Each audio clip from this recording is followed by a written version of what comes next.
Welcome back. Over the past 30 days, we've taken a journey together through some of the most important financial topics that can shape your future. We've talked about building wealth, protecting your family financially, planning for retirement, creating a lasting legacy, and why financial education matters now more than ever. If you've watched even one of those videos, I want to say thank you. Your time is valuable, and I'm grateful you've chosen to spend some of it here with me.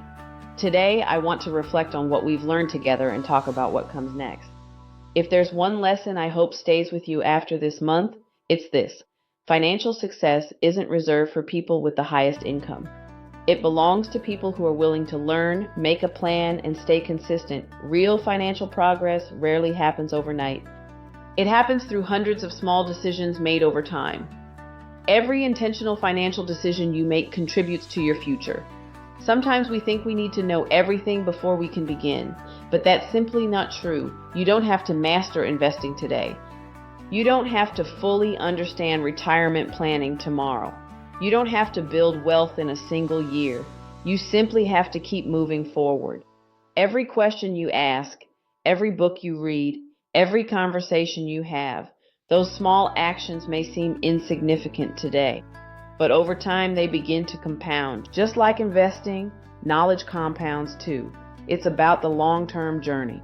Financial planning isn't only about money, it's about creating options. It's about reducing stress. It's about protecting the people you love. It's about having choices later because of the decisions you're making today. Whether your goal is buying a home, retiring comfortably, helping your children, or simply having more financial confidence, every step matters. Real financial progress happens through small decisions.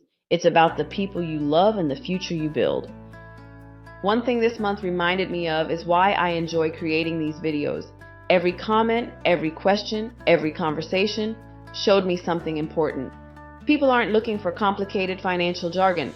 They're looking for someone who can explain things clearly. That's exactly what I hope to continue doing. Financial education shouldn't feel intimidating. It should feel empowering. When people understand their options, they make better decisions. And better decisions lead to better outcomes. That's the goal for every video we create and every lesson we share. No matter where you are today, whether you're just starting your financial journey or you've already made significant progress, remember this: growth doesn't happen because of one big moment. It happens because of consistent action over time. Every small step counts. Thank you for being part of this journey over the past 30 days. I truly appreciate every view, every comment, and every conversation we've shared. But this isn't the end. In many ways, it's only the beginning. If you're ready to take the next step, I'd love to learn more about your goals. I've included a short form in the description below. When you complete it, we'll reach out to schedule a complimentary, no-obligation conversation. There's absolutely no pressure, just an opportunity to gain clarity and explore your options. And before you go, I'd love to hear from you. What financial topic would you like us to explore together next month? Leave your answer in the comments below. I'm excited to hear your thoughts. If you found this video helpful, don't forget to like, subscribe, and share it. Thank you for watching, and I'll see you in the next video.